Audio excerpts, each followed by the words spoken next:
Bienvenidos a nuestro canal. Para nuestra iglesia es una bendición que usted pueda acompañarnos y escuchar lo que Dios tiene para su vida.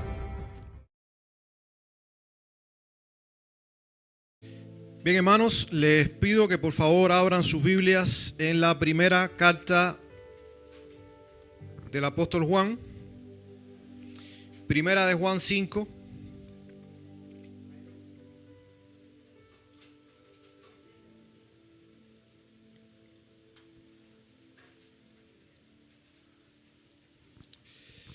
Primera de Juan 5, 13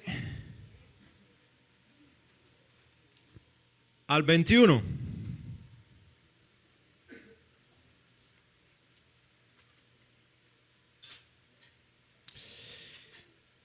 Y así estamos cerrando la serie de mensajes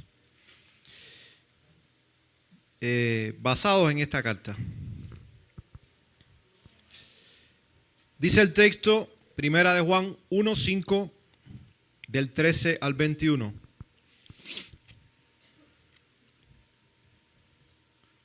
Estas cosas os he escrito a vosotros que creéis en el nombre del Hijo de Dios, para que sepáis que tenéis vida eterna.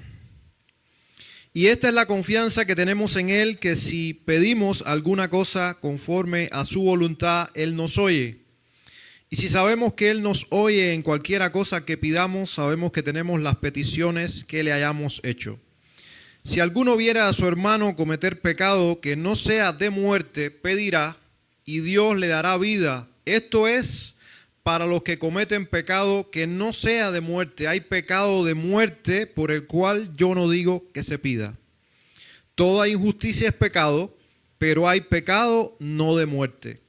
Sabemos que todo aquel que ha nacido de Dios no practica el pecado, pues aquel que fue engendrado por Dios le guarda y el maligno no le toca. Sabemos que somos de Dios y el mundo entero está bajo el maligno, pero sabemos que el Hijo de Dios ha venido y nos ha dado entendimiento para conocer al que es verdadero, y estamos en el verdadero, en su Hijo Jesucristo. Este es el verdadero Dios y la vida eterna. Hijitos guardados de los ídolos. 4 certezas para el cristiano es el título del mensaje.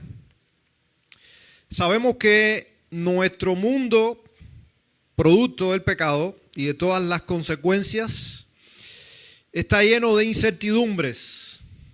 Y qué negativo el sentimiento de incertidumbre, ¿verdad? Cuánta inseguridad nos trae. Incertidumbre política. Parece ser que los gobiernos van de mal en peor. Incertidumbre económica. Cada vez se habla más de la inflación.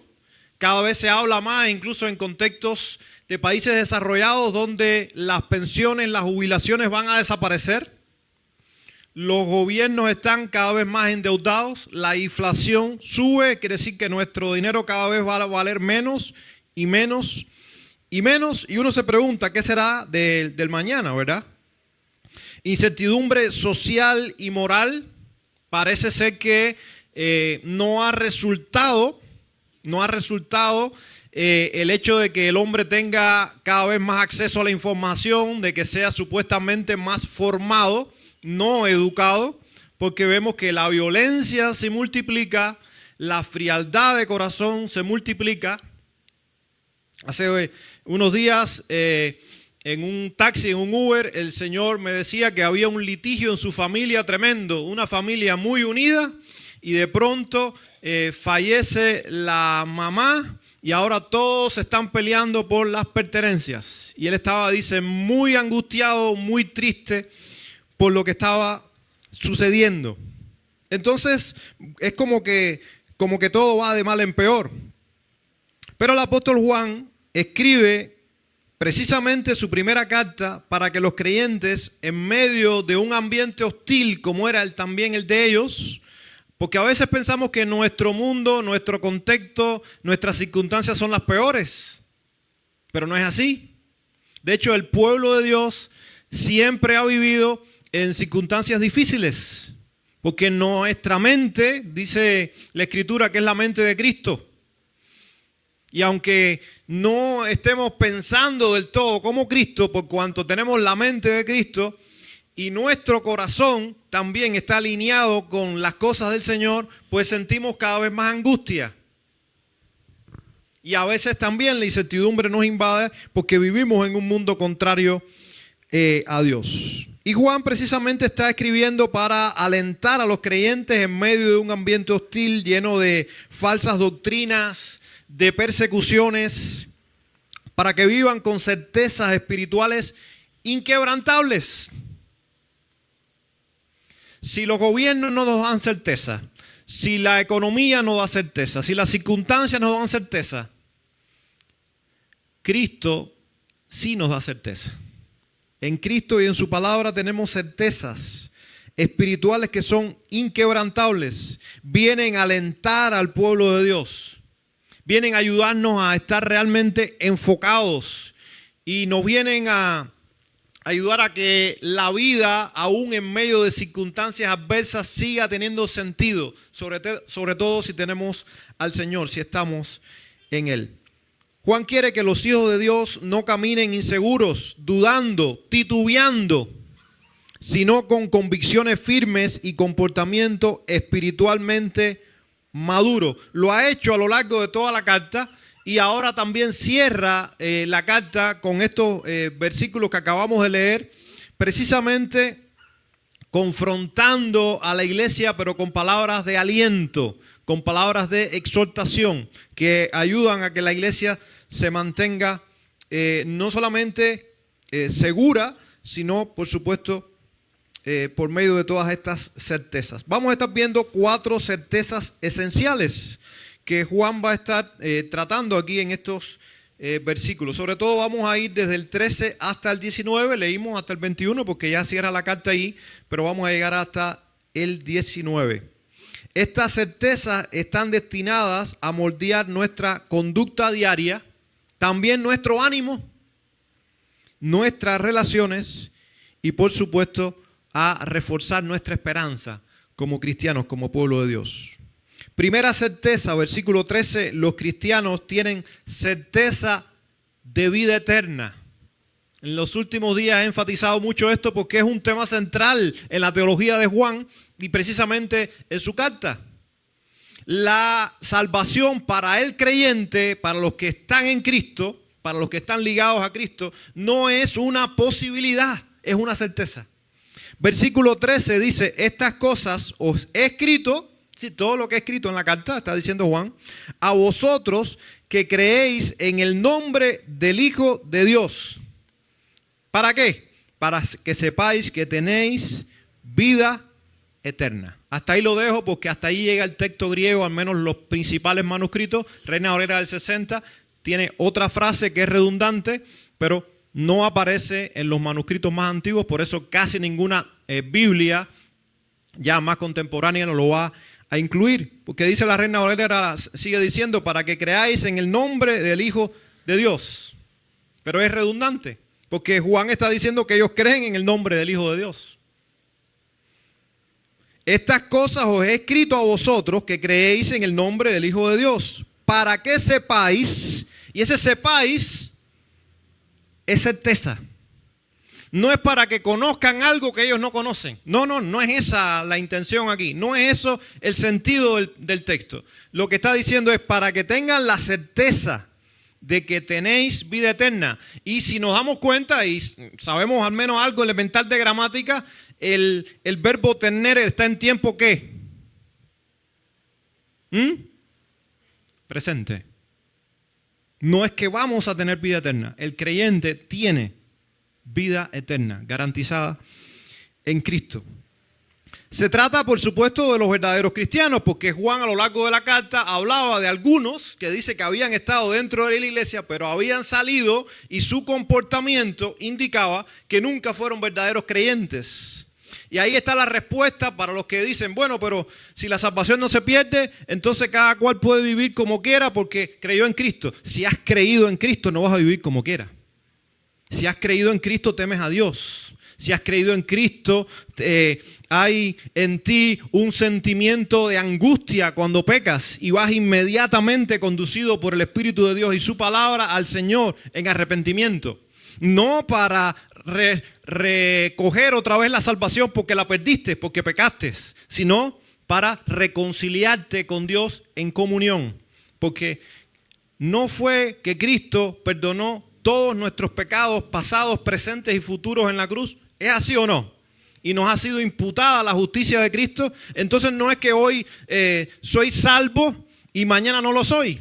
Porque si fuéramos a ser salvos cuando estamos libres de pecados, pues no somos salvos. Porque no estamos libres de pecado, de naturaleza pecaminosa. Sin embargo, sí estamos libres de la maldición del pecado y de la esclavitud del pecado, porque Cristo nos hizo libres. Fue lo que cantamos. Hay libertad. Por eso Juan está hablando de certezas. Ustedes tienen vida eterna porque han creído en Cristo. La seguridad está fundada en Cristo y en su nombre. Es decir, en su persona, en su obra y en su autoridad divina. Si vamos al Evangelio, también escrito por Juan, Juan 1:12 dice: a los que creen en su nombre, les dio potestad, les dio el derecho de ser llamados hijos de Dios. Entonces ustedes creen que si usted creyó en Cristo y fue habitado por el Espíritu Santo, regenerado, que es el término que usamos, el nuevo nacimiento, y usted ha sido adoptado como hijo de Dios, si usted peca, entonces usted es expulsado y luego se reconcilia y es otra vez recogido. No enseña eso la Biblia. Usted es un hijo de Dios para siempre. Llamado a vivir en santidad, sí, pero no es hijo de Dios en sus fuerzas. Usted es hijo de Dios porque Cristo ha imputado su justicia sobre usted, muriendo en su lugar en la cruz del Calvario. Dijo Moody: Dios no dio su palabra para que vivas en duda, sino para que sepas que tienes vida en su Hijo. La Biblia no es para que estemos llenos de dudas. La Biblia es para que nosotros como creyentes, bueno, si no hemos creído en Cristo, veamos el peso del pecado sobre nosotros y de las consecuencias, y en arrepentimiento y fe vayamos inmediatamente al Señor. Pero una vez que hacemos eso y ponemos nuestra fe en Cristo, somos hijos de Dios. Los cristianos deben orar, segundo lugar, versículos 14 y 15, segunda certeza. Los cristianos deben orar con la certeza de atención y respuesta. Qué tremenda certeza. Saber que a cualquier hora, en cualquier circunstancia, incluso de cualquier manera, podemos ir a Dios y Él nos va a escuchar. Incluso cuando digo de cualquier manera, es que a veces oramos de manera muy reverente, muy estructurada, pero no pasa a veces que estamos en un momento de desesperación, de ansiedad, y hacemos ese tipo de oración. Yo le llamo lo que se usaba antes, telegrama al Señor. Señor, sabes cómo estoy, sabes cómo me siento, ayúdame. No es una oración estructurada, pero es una oración que sale de un hijo de Dios desde lo más profundo de su corazón en una necesidad urgente, en un momento de aflicción, de angustia. ¿Y por qué oramos hacia el Señor? Sea con los ojos abiertos, con los ojos cerrados, sea que van conduciendo o en el bus, porque tenemos la certeza de que el Señor nos escucha. Y eso es lo que está diciendo aquí Juan, versículo 14 y 15, dice: y esta es la confianza, certeza, es también la idea que tenemos en Él, que si pedimos alguna cosa conforme a su voluntad, Él nos oye. Y si sabemos que Él nos oye en cualquiera cosa que pidamos, sabemos que tenemos las peticiones que le hayamos hecho. Pero aquí nos encontramos un sí. Hay una condición, ¿verdad? Entonces aquí Juan no nos está presentando al Dios que es el genio de la lámpara, como el de Aladino. No. Porque nosotros vamos a orar en correspondencia con la voluntad de Dios, que no es otra cosa que su carácter santo. Por lo tanto, esto de que Dios malcría a sus hijos no es verdad. Esto de que Dios me da todo lo que yo pido es verdad si es en su voluntad. Y ahora podemos decir, bueno, ¿y cómo saber cuál es la voluntad de Dios?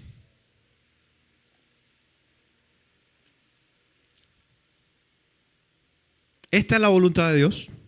Expresa. Es verdad que hay circunstancias donde a veces decimos, bueno, pero no tengo aquí la dirección exacta, pero tengo los principios.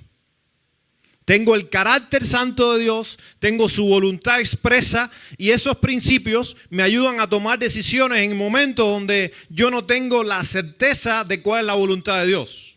Por ejemplo,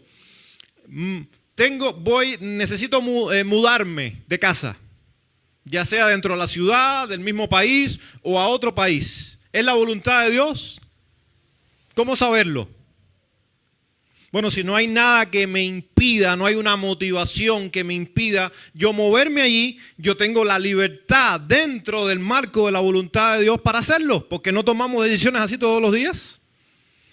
O estamos orando, Señor, ¿cuál es tu voluntad? Que me ponga primero el zapato del pie izquierdo o del pie derecho. No oramos por eso. Nos estamos refiriendo a cosas que son mucho más trascendentales. Por ejemplo, un cristiano orando por la voluntad de Dios. Señor, si es tu voluntad que yo me case con esta muchacha o este muchacho, házmelo saber. Ya lo hizo saber. Teme al Señor. Cree al Señor Jesucristo. Tienes la libertad. Forma parte del pueblo de Dios. Tienes la libertad para casarte con él o ella. Luego entra dentro de esa libertad si la persona realmente te atrae, si los valores y otras cuestiones. Pero lo primero, voluntad expresa de Dios, que sea del pueblo de Dios. No es del pueblo de Dios, no crea al Señor, no ores. No es la voluntad de Dios, te expreso. ¿O crees que vas a mover la voluntad de Dios? Nosotros no oramos para mover la voluntad de Dios. Fíjense que Juan está diciendo cualquier cosa que pidamos conforme a su voluntad, porque la voluntad de Dios no la vamos a mover. Tenemos que movernos nosotros hacia la voluntad de Dios, que es diferente. La oración entonces no existe para que Dios cambie de planes. La oración existe para que nosotros nos conduzcamos de acuerdo a los planes de Dios. Y tenemos el privilegio de alinearnos con su voluntad y caminar en su voluntad. Y por medio de la oración ser partícipes de ello. Por eso la oración es un gran regalo, además de estar en armonía con el Señor.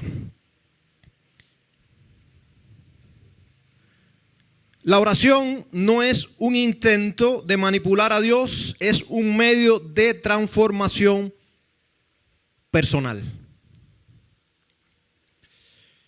En correspondencia, Dios escucha y Dios dice el texto que responde. Dice, sabemos que tenemos las peticiones que le hayamos hecho, porque son conforme a la voluntad de Dios. Ahora uno dice, qué difícil. Bueno, aquí el gran desafío es estar alineando nuestra vida, nuestros pensamientos, nuestras motivaciones, nuestras intenciones con los del Señor. Dijo George Mueller, el verdadero secreto de la oración no es pedir lo que yo quiero, sino encontrar primero la voluntad de Dios revelada en su palabra y luego orar conforme a ella. Dijo uno de los hombres que más ha destacado en la historia del cristianismo por ser un hombre de oración. Cuando supe, sigue diciendo Mueller, cuando supe que pedía conforme a la voluntad de Dios, ya no temí nunca más una oración sin respuesta. Porque siempre que oramos en la voluntad de Dios, recibimos respuesta. Mueller descubrió que la oración eficaz comienza cuando el corazón se ha alineado con la mente de Dios. Incluso se nos dice que cuando no sabemos pedir, y esto nos alienta un poco más aún para pedir al Señor, para orar, para perseverar en la oración, leemos en Romanos 8:26 que incluso cuando no sabemos qué pedir, dice que el Espíritu intercede por nosotros. Dice con gemidos indecibles. Porque esa es la gracia de Dios. A veces no sabemos qué pedir. ¿Qué dice Santiago en su carta? Ustedes no reciben lo que piden porque piden mal, egoístamente, para sus deleites. Y a veces nosotros no sabemos qué pedir. O incluso no somos ni conscientes que no sabemos, o somos conscientes de que no sabemos en una circunstancia determinada qué pedir al Señor. En cualquiera de las dos, el Espíritu del Señor en su gracia dice que nos ayuda, intercede por nosotros. Alguien escribió lo siguiente, es anónimo, pero miren lo que él escribió. Dice, pedí fuerzas para lograr grandes cosas y él me hizo débil para aprender humildemente a obedecer. Pedí salud para hacer cosas mayores y recibí enfermedad para hacer cosas mejores. Pedí riquezas para ser feliz y recibí pobreza para aprender a ser sabio. Pedí poder para tener el aplauso de los hombres y recibí debilidad para sentir la necesidad de Dios. Pedí todas las cosas para gozar de la vida y recibí vida para gozar de todas las cosas. Nada de lo que pedí recibí, pero todo lo que esperé me fue concedido. A pesar de mí mismo, mis oraciones no respondidas fueron respondidas. Soy entre todos los hombres el más abundantemente bendecido. Escribió esta persona que no sabemos quién fue, pero que sabía o aprendió muy bien en el proceso cómo orar. Tercera certeza, versículos 16 y 17.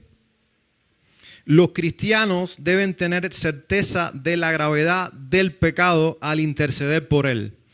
Y leemos estos versículos que son un poco hasta escalofriantes, ¿verdad? Nos dan escalofrío. Dice versículos 16 y 17, si alguno viere, en el tema de la oración, ¿verdad? Si alguno viera a su hermano cometer pecado que no sea de muerte, pedirá y Dios le dará vida. Esto es para los que cometen pecado que no sea de muerte. Hay pecado de muerte por el cual yo no digo que se pida. Toda injusticia, dice, es pecado, pero hay pecado no de muerte. Bueno, es uno de los textos más difíciles de todo el Nuevo Testamento. Ya con esto digo que lo que voy a decir, aunque es mi convicción hasta ahora, no quiere decir que sea exactamente así la interpretación, porque hay otras interpretaciones. Ahora, vamos a empezar diciendo que todo pecado es importante y es una ofensa a Dios. ¿Saben que hace unos días tenía un debate con alguien que hizo una publicación? Y yo le decía que todo pecado, en primer lugar, es una ofensa a Dios. Él decía que no, que el pecado es al hombre, que nosotros no pecamos contra Dios. Y él decía, el pecado es cuando usted le faltó el respeto a otra persona, cuando usted hizo una ofensa para la otra persona. Eso es pecado. Yo trataba de hacerlo entender que todo pecado es pecado, porque primero quien determina por su ley moral que es pecado es Dios. Por lo tanto es una ofensa para Dios antes que para otra persona. Cuando alguien mata, asesina, roba, miente y cualquier pecado que se nos ocurra, está dañando a otros, se está dañando a sí mismo, pero en primer lugar está pecando contra Dios. ¿Qué dijo José, el del Antiguo Testamento, cuando la esposa de Potifar trató de persuadirlo, de seducirlo para que se acostara con ella? Dijo, ¿cómo yo puedo hacer este gran mal y pecar contra Dios? Si lo hubiera hecho, era un pecado contra su propio cuerpo, por acostarse con una mujer que no era de él. Era un pecado contra el esposo de la mujer, que de hecho le había dado toda la confianza a él. Era un pecado contra la propia mujer, pero en primer lugar era pecado porque era atentar contra la justicia y la moral de Dios. Entonces no hay pecados en este sentido pequeños. Porque dice también Santiago que si acertamos en todo, pero fallamos en uno, en cuanto a la ley de Dios, ya somos culpables de juicio. Entonces, un solo pecado nos condena por toda la eternidad delante de Dios. Por lo tanto, un pecado, sea cual sea, es una ofensa contra Dios y es una ofensa grave. Pero hay, es decir, en este sentido no hay pecados ligeros. Todo pecado, como decía, ofende a Dios, destruye al pecador y daña a otros. Por tanto, si nos percatamos de que un hermano, y este yo creo que es el principal énfasis de estos versículos, si nos percatamos que un hermano está pecando, un hermano en la fe está pecando, está teniendo una conducta pecaminosa, anda en un comportamiento pecaminoso, lo primero que debemos hacer es orar por él. Es la prioridad. Orar por esa persona. Incluso antes de confrontarla. Antes de ir a hablar con el hermano para aconsejarlo, para exhortarlo, oremos por él. Eso en primer lugar va a poner nuestro corazón a tono con el corazón del Señor y nos va a preparar para ir a hablar con ese hermano, con esa persona, que es el segundo paso a dar. Quiere decir que lo último, porque ni siquiera podemos decir que es un paso, porque nunca se espera que hagamos esto, cuando vemos a un hermano pecar, nunca censurar, ni acusar, ni murmurar, ni guardar rencor para con el hermano. No es eso lo que nos llama la Biblia a hacer, porque es mi hermano. ¿Vamos a ayudar censurando? ¿Vamos a ayudar señalando, acusando? No. En ese caso estamos siendo partícipes del pecado. Estaríamos también nosotros uniéndonos a él en una actitud pecaminosa. Juan nos manda, y esto es algo solemne, a orar por los hermanos que vemos que se están desviando. Orar por ellos. Y cuando llegue el momento, entonces ir a ellos, a persuadirles en el amor del Señor. Ahora, pero, por supuesto, nos damos cuenta por el texto de que no todos los pecados son iguales. No en su alcance, no en su magnitud, porque Juan está haciendo una diferenciación entre pecados que no llevan a la muerte, ese es el sentido, pecados que no llevan o no terminan en muerte, pero pecado que termina en muerte. Y aquí está el gran dilema. ¿De qué muerte se trata? ¿Está hablando de muerte física o está hablando de muerte espiritual? Y aquí hay dos posturas que son las principales. Una es porque hay otros indicios y otros textos en la Biblia que nos dice que el juicio de Dios puede venir sobre un creyente que persiste en pecar, incluso arrebatarle la vida física.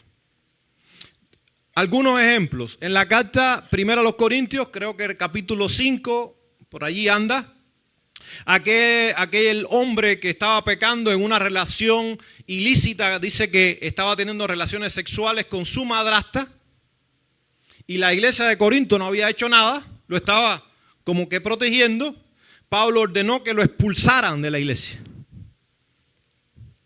Y el propósito de expulsarlo era para que su carne fuera destruida, fuera de la comunión de la iglesia, el diablo tuviese más impacto sobre él y su carne fuera destruida. Esto nos dice que había sido irreverente a los llamados de atención de parte de la iglesia, pero que su espíritu fuera a salvo en el día del Señor.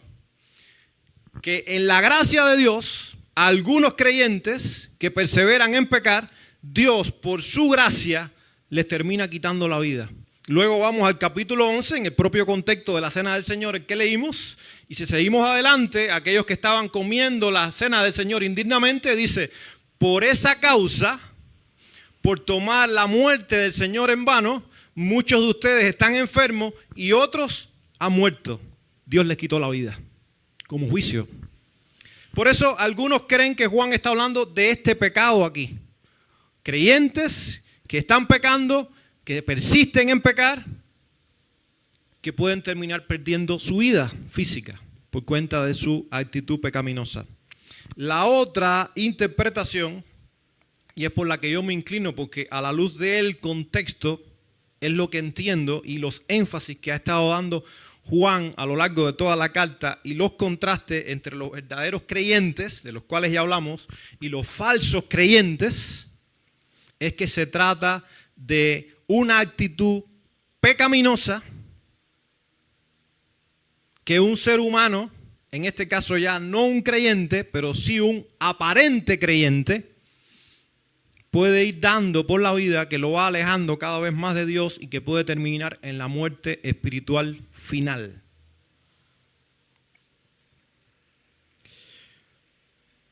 No creo que Juan esté pensando en muerte física, sino en una trayectoria espiritual hacia la muerte eterna. Como dice él en primera de Juan 3:14, dice, el que no ama permanece en muerte. Está usando el término muerte y para referirse a muerte espiritual. Y es la forma en que Juan lo usa a lo largo de su carta. A lo largo de toda su carta, Juan se ha referido a comportamientos que demuestran que ciertas personas transitan un camino de muerte. Es decir, negación de que Jesús es el Hijo de Dios, rechazar los mandamientos de Dios, amar al mundo y odiar a los hermanos. Esas son características que dice Juan, es alguien que no está en vida, está en muerte espiritual, está alejado de Dios. Y si sigue por ese camino, terminará perdido para siempre. Aunque esté dentro de la iglesia, aunque conozca la Biblia, aunque conozca la doctrina. Dijo Spurgeon, la verdadera compasión cristiana llora por el pecado ajeno tanto como por el propio. Ahora, qué interesante que Juan dice, si ves que una persona está cometiendo pecado que lo lleva a la muerte, yo no digo que ores por él. Suena fuerte, ¿verdad? Lo que Juan está diciendo, alguien que conscientemente y abiertamente decide rechazar al Señor, su palabra y la voz del Espíritu, no hay nada que hacer.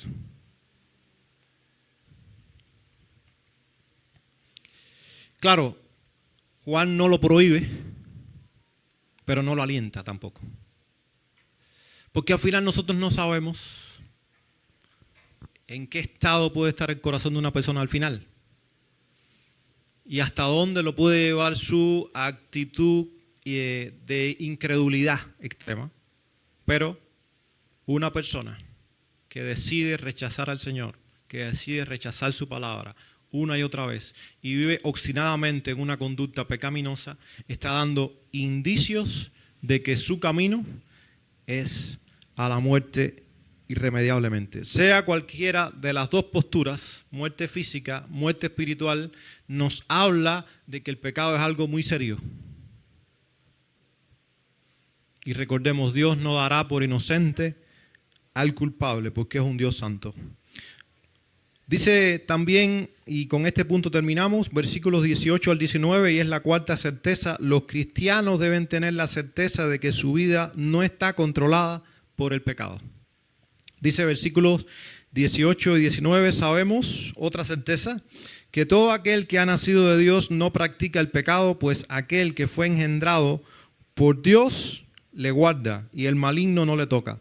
Sabemos que somos de Dios y el mundo entero está bajo el maligno. Sigue hablando Juan aquí con palabras muy fuertes. Los verdaderos cristianos no practican el pecado, lo está diciendo.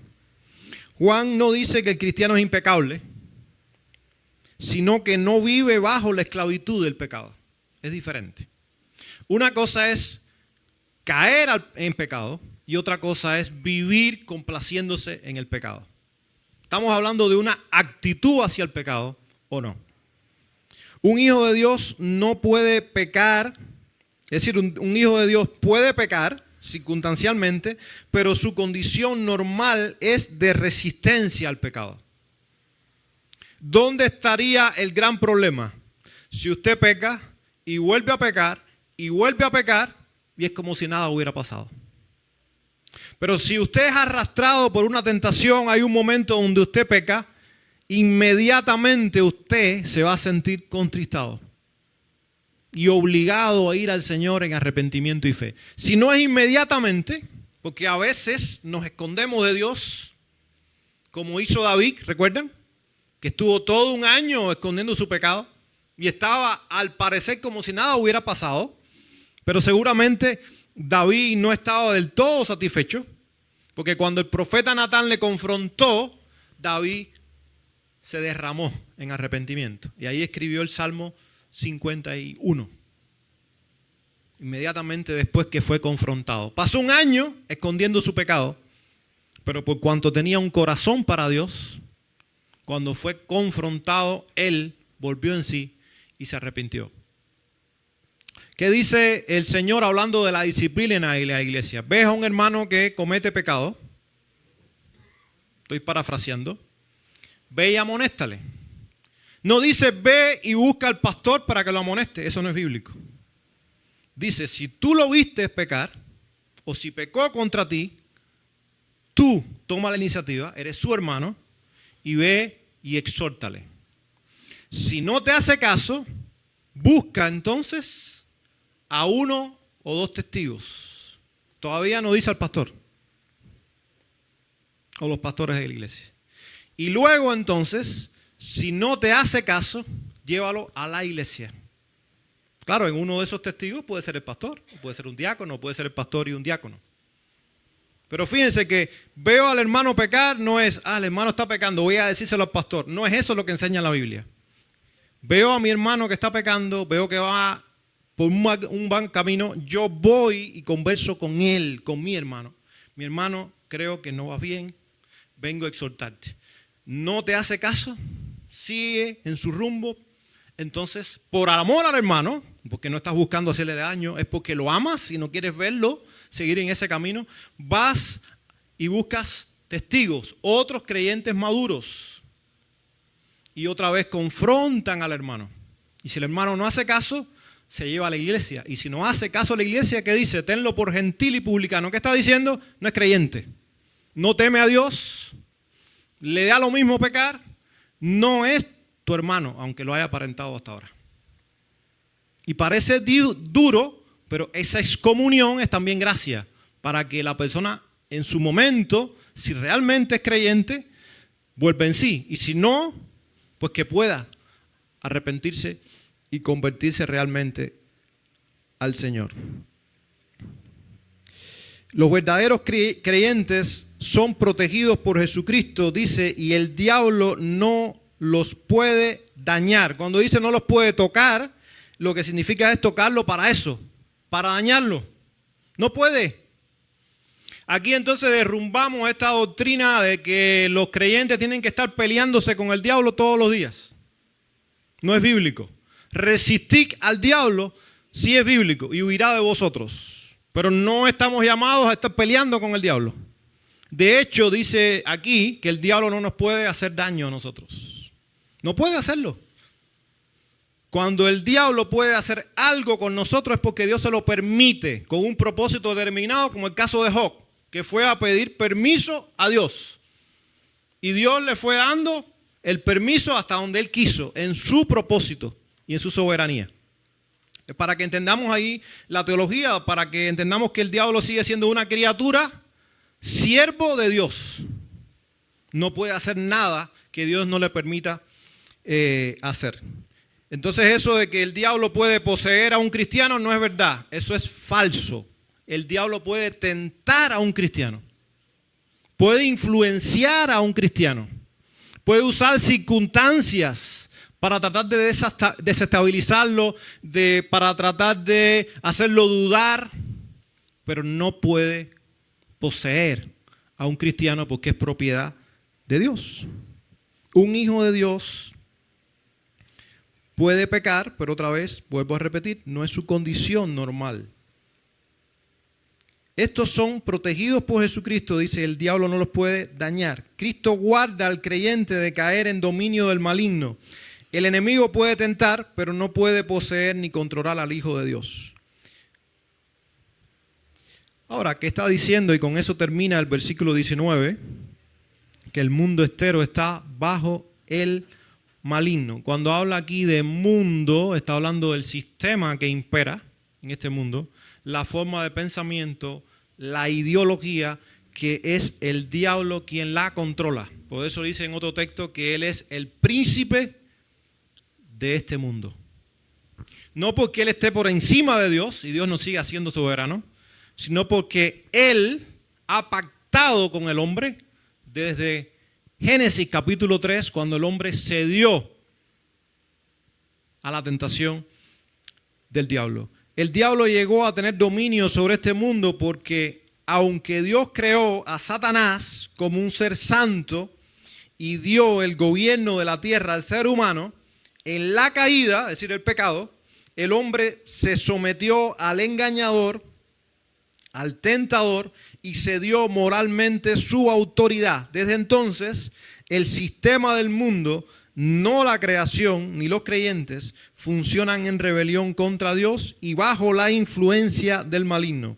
Este dominio no es legítimo ni absoluto, sino usurpado, limitado y temporal, puesto que Cristo vino a deshacer las obras del diablo y guardar a los que son de Dios. ¿Quieren que le demuestre que el diablo usurpó lo que era del hombre porque el hombre mismo se lo cedió en la tentación en el huerto? Vayamos a la tentación del diablo a Jesús. Recordamos, ¿verdad? ¿Qué le dijo en una de las tentaciones? Todo esto me fue entregado y yo te lo estoy ofreciendo a ti. Y uno dice, ¿quién se lo entregó? El hombre. Cuando el hombre decidió desobedecer a Dios y obedecer al diablo, lo que Dios le había dado al hombre para que lo cuidara, su creación, fue entregado al diablo. Y ahora el diablo tiene el control de todo este mundo pecaminoso, pero no por encima del control último que Dios tiene. Entonces, hermano, concluyo diciendo, recapitulando las 4 certezas que tenemos nosotros los creyentes a la luz de este texto. La certeza de la vida eterna, la cual debe impulsarnos a vivir con esperanza. No tendremos vida eterna si somos creyentes, si confiamos en Cristo, tenemos vida eterna. La certeza en la oración, que debe llevarnos a buscar la voluntad de Dios con confianza.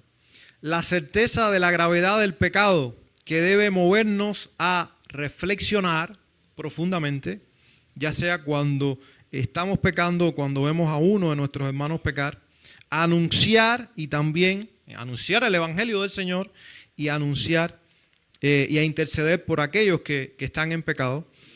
Y también, por último, la certeza de la victoria sobre el mal, que debe motivarnos a caminar en santidad. Pues dice que el maligno no nos puede tocar, no nos puede dañar, porque le pertenecemos al Señor. Si le pertenecemos al Señor, es para vivir en santidad. La pregunta final es esta: ¿estás viviendo en estas certezas? Dios te llama hoy a caminar en obediencia, en seguridad, en santidad, recordando que eres de Dios y que en Él tienes firmeza para enfrentar el pecado, el mundo, incluso al maligno. El Señor les bendiga, hermanos.